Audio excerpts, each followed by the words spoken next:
समाचार न्यूज। अतिथिगण आए हैं, क्रमशः आप सबसे भी निवेदन है कि आप भी बाबा साहब माननीय कांसीराम साहब के चित्र पर श्रद्धा सुमन अर्पित करने का काम करें।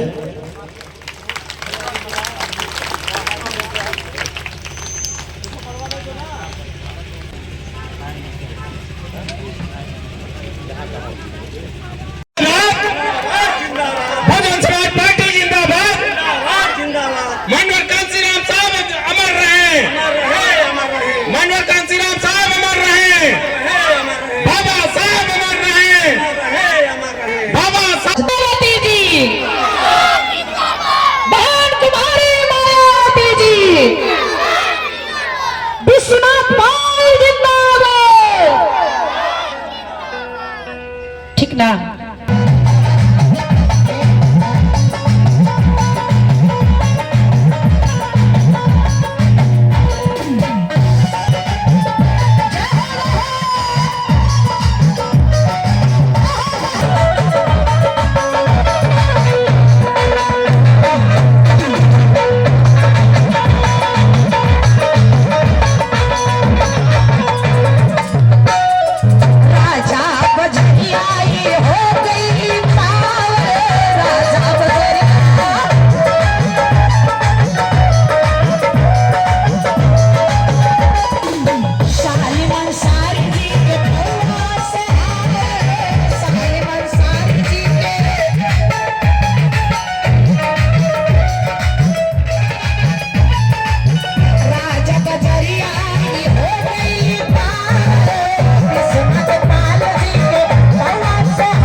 बाबा साहब के संविधान के नाम पर धोखा देने के अलावा इस लोगों ने कुछ नहीं किया।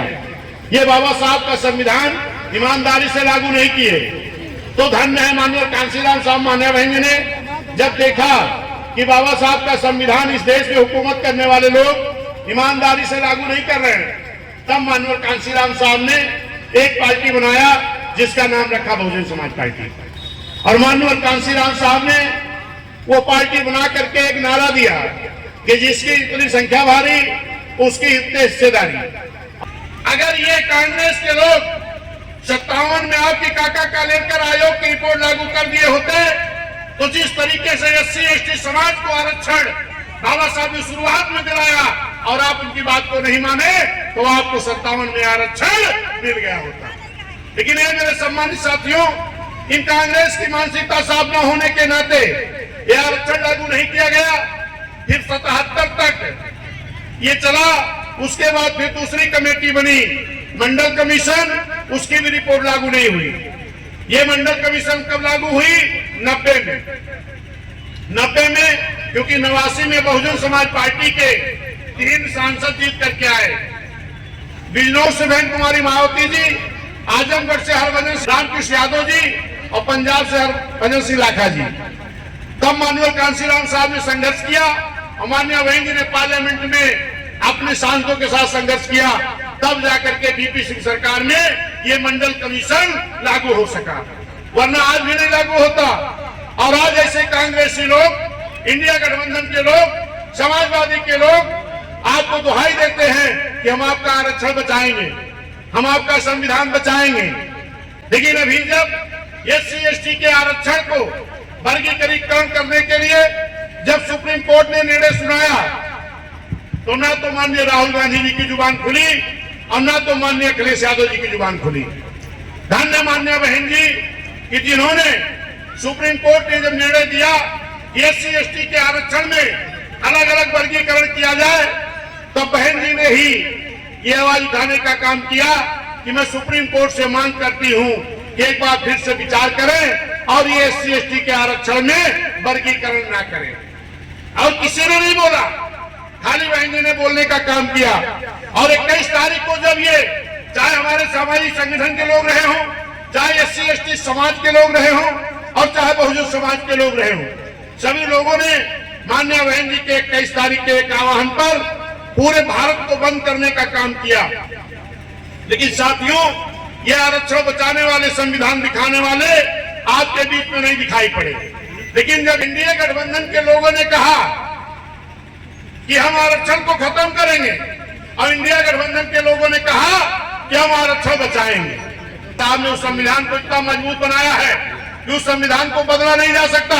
उसकी आर्टिकल को बदल करके नुकसान किया जा सकता है, तो वो नुकसान चाहे कांग्रेस पार्टी हो, चाहे भारतीय जनता पार्टी हो और चाहे समाजवादी पार्टी हो, ये तीनों पार्टियों ने आर्टिकल को बदल करके इस बहुजन समाज का नुकसान करने का काम हमेशा करते आए हैं। माननीय बहन जी ने अधिकारियों को प्रमोट किया था संविधान के तहत, और उसको भी अगर डिमोशन समाजवादी ने किया तो आर्टिकल को बदल करके। माननीय बहन जी के द्वारा लोकसभा में बिल लाया गया था प्रमोशन के आरक्षण का बिल, उसको बिल को भी फड़वाने का काम किए तो कांग्रेस समाजवादी दोनों मिल करके किए थे, क्योंकि कांग्रेस की सरकार थी और समाजवादी के सांसद ने उस बिल को फाड़ने का काम किया था। तो ये आपके हितैषी कभी नहीं हो सकते। ये जो समाजवादी के लोग हैं, ये आपके हितैषी कभी नहीं हो सकते हैं। और ये भारतीय जनता पार्टी जिस तरीके से लंबा लंबा वादा करके झूठ बोल के आपके बीच में सत्ता में आई है, उससे कम ये कांग्रेस समाजवादी के लोग नहीं है। आपको मालूम है ना कि भाजपा के लोग क्या कहते थे? भाजपा के लोग रैली में जाने के लिए आप लोगों के बीच में ला करके बड़ी बड़ी बस लगाते हैं, तो चाहे आप हाथी को ही दे देना। ये हमारे भैया बाबू माई बहनी कहा चला उठवा तो हथिये के दे, राम गोपाल भैया का दे, लो रैलिया में चले जाएं। लेकिन रैली में जब आप गए और वहां भाषण शुरू हुआ तो क्या भाषण हुआ? माननीय मोदी जी ने कहा, ए मेरे भाइयों बहनों मित्रों, इस देश का धन विदेश में काला धन रखा हुआ है, अगर उस धन को हम ला करके आपके खाते में 15-20 लाख भेज दें तो कैसा रहेगा? ये हमारे भैया बाबू माई बहनी सोचे लगी, अरे बाप रे, ये तो भगवान आ गया, ये विदेश से काला धन मंगाएंगे और हमारे खाते में भेजेंगे। तो वहां हमारे दादा लोग जोड़े लागे, भैया लोग, कि हमारा बड़का भैया, मंझिलका भैया, संझिलका भैया, छोटका भैया, बबुओ जिंदा है, 5 खाता तो हमारे घरे खुल जाए। अब तो 20-2500 1 करोड़ हमारे घरे आ जाए। सही है ना? और जब लौट के आए तो एक भुलाए गए कि हम हाथी वाले हैं। इनके दिमाग में ये आवा कि अब तो सरकार भाजपा का है तो 20-20 लाख रुपया मिले। ये भैया वो तो दे डारी 5 रुपए चक्कर में उतरे झूठे वादा मां। लेकिन जब इनकी सरकार बनी तो हमने तो देखा है हर बैंक के सामने लंबी लंबी लाइन खूब लगी। हमारे माई बहनी भैया बाबू खूब लंबी लंबी लाइन लगाई। कहीं मोदी जी कहे हैं कि जनधन खाता फ्री में खुले, चला जल्दी खुला लेंगे, 20 लाख को दूसरे खाते में न चला जाए। भैया लोग गए, खूब लंबी लंबी लाइन लगाई और पुलिस की डंडा अलग से खाई और खाता में आज तक ये हो पैसा न पाए। क्यों पाइस का? तो ये धोखेबाज लोग हैं। और उसके बाद क्या कहे कि आपको हम 5 किलो राशन देंगे। और ये 5 किलो राशन में जब पहले भी मिलता था तो इस राशन की कीमत आप लोगों को याद होगा कि शायद 2-2.5 रुपए किलो गेहूं और 2.5-3 रुपए किलो चावल, यही तो मिलत रहा। और ये फिल्म किए हैं। लेकिन अगर वही रेट जोड़ लिया तो मान लो 3 रुपए किलो अगर राशन मिला तो 1 यूनिट में कई किलो मिलत है? 5। और 3 रुपए किलो कितना होगा? 15 रुपए फ्री दे के गजब भाई सबका बेवकूफ बनाए हैं। तो हर बिटियन का फीस कितनी महंगी, लड़कन का फीस कितनी महंगी, दाल बर्तन कपड़ा दवाई कितना महंगा होगा, ये क्या सोच ही नहीं पावत है। 5 किलो राशन तो दी, लेकिन जो ये हमारे बहनी का बिटिया लोगन का, बहन जी साइकिल देती थी कि नहीं? बहन जी साइकिल दे रही थी, 10,000 रुपए दे रही थी हाई स्कूल पास होने के बाद, इंटर पास होने के बाद। फिर बहन जी 15,000 रुपए दे रही थी, ये बंद कर दिए। अरे अब बाल बोल दो भाजपा से कि हमें तुम्हारा 5 किलो राशन नहीं चाहिए, कि बेटा को अच्छी शिक्षा ग्रहण करा दो, हमारे बेटी बेटा को नौकरी दे दो, जिस तरीके बहन जी ने दिया था।